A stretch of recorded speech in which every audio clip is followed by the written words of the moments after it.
2026 সালের জুনিয়র বৃত্তি পরীক্ষার সময়সূচি প্রকাশ করা হয়েছে। তোমরা যারা অষ্টম শ্রেণীতে পড়াশোনা করতেছো, তোমাদের জুনিয়র বৃত্তি পরীক্ষার যে রুটিন, সেই রুটিন চূড়ান্ত করা হয়েছে এবং শিক্ষা বোর্ডের ওয়েবসাইটে প্রকাশ করা হয়েছে।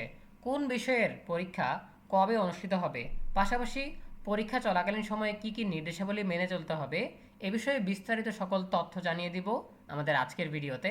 যারা এখনও আমাদের চ্যানেলটিকে সাবস্ক্রাইব করনি, তারা এখনই সাবস্ক্রাইব করে রাখো, তাহলে পড়াশোনার সকল তথ্য এবং পরামর্শ সবার আগে পেয়ে যাবে। প্রিয় শিক্ষার্থীরা, এইখানে তোমরা দেখতে পাচ্ছ সেই কাঙ্ক্ষিত নোটিশ 2026 সালের জুনিয়র বৃত্তি পরীক্ষার সময়সূচি। রুটিনটা তোমরা কিভাবে সংগ্রহ করবে সেটা আগে দেখিয়ে দিচ্ছি। তোমরা যদি আমাদের ফেসবুক পেজে চলে যাও, যার নাম হচ্ছে ENUB, এখানে গেলেই তোমরা একটু নিচে স্ক্রল করলেই দেখতে পাবে কিছুক্ষণ আগে আমরা পোস্ট করেছি এই যে ছবিটা, এখানে PNG আকারে একেবারে ক্লিয়ার ছবিটা পেয়ে যাবে। ঠিক আছে? সো যদি তোমরা দেখো যে তোমরা এই ভিডিওটা দেখতে দেখতে আরও অনেক ছবি ভিডিও পোস্ট করা হয়ে গেছে, তাহলে তোমরা এই ফটোস পেজে চলে যাবে। ফটোস পেজে গেলেই তোমরা রুটিনটা এখান থেকে খুঁজে ফেলতে পারবে খুব সহজেই। আচ্ছা, তাহলে আমরা দেখে নিই যে কোন দিন কোন বিষয়ের পরীক্ষা। এত দ্বারা সংশ্লিষ্ট সকলের অবগতির জন্য জানানো যাচ্ছে 2026 সালের জুনিয়র বৃত্তি পরীক্ষা নিম্নোক্ত সময়সূচি অনুযায়ী অনুষ্ঠিত হবে। বিশেষ প্রয়োজনে কর্তৃপক্ষ এই সময়সূচি পরিবর্তন করতে পারবে, সেটা তারা ভূমিকা লিখে দিয়েছে। আচ্ছা, প্রথমেই সময় নিয়ে আলোচনা করা যাক। পরীক্ষা শুরু হবে প্রতিদিন সকাল 10টায়, চলবে দুপুর 1টা পর্যন্ত। আচ্ছা, 8 ডিসেম্বর 2026 মঙ্গলবার অনুষ্ঠিত হবে বাংলা বিষয়ের পরীক্ষা। 10 ডিসেম্বর 2026 বৃহস্পতিবার অনুষ্ঠিত হবে ইংরেজি বিষয়ের পরীক্ষা।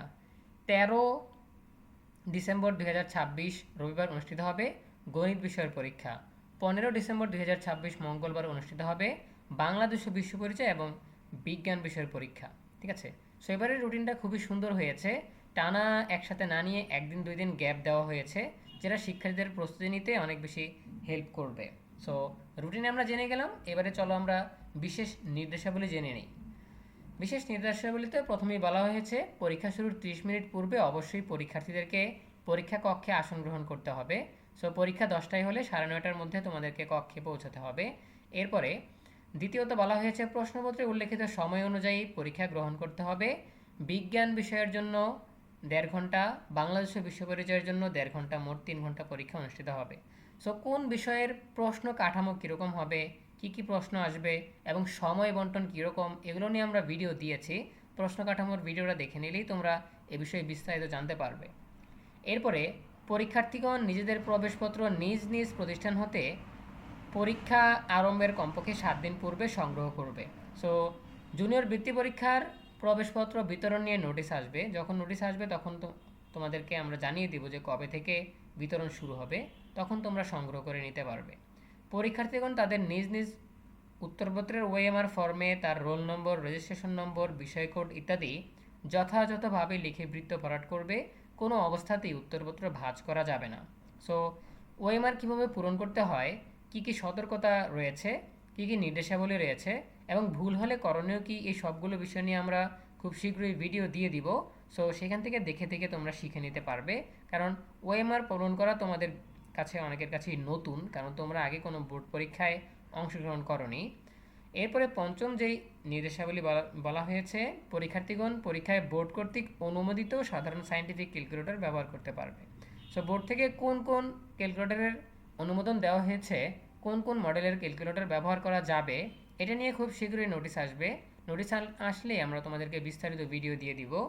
ষষ্ঠ বলা হয়েছে কেন্দ্র সচিব ছাড়া অন্য কোনো ব্যক্তি বা পরীক্ষার্থী পরীক্ষা কেন্দ্রে মোবাইল ফোন সহ অন্য কোনো ইলেকট্রনিক ডিভাইস সঙ্গে আনতে পারবে না।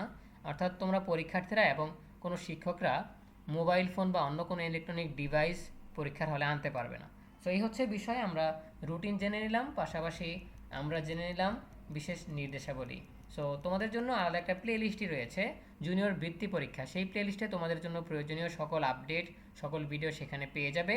সো আজকে যে বিষয়গুলো বললাম আশা করি তোমরা বুঝতে পেরেছো, আর তোমরা খুব সহজেই রুটিনটাও সংগ্রহ করে নিতে পারছো। সো এ বিষয়ে তোমাদের যে কোনো প্রশ্ন কিংবা মতামত জানাতে পারো কমেন্টে। দেখা হবে পরবর্তী আপডেট নিয়ে নতুন কোনো ভিডিওতে। সেই পর্যন্ত তোমরা সবাই ভালো থাকো, সুস্থ থাকো, নিরাপদে থাকো এবং সবসময় ENUB চ্যানেলের সাথেই থাকো। তোমাদের সকলের জন্য রইল অনেক অনেক শুভকামনা। ধন্যবাদ সবাইকে।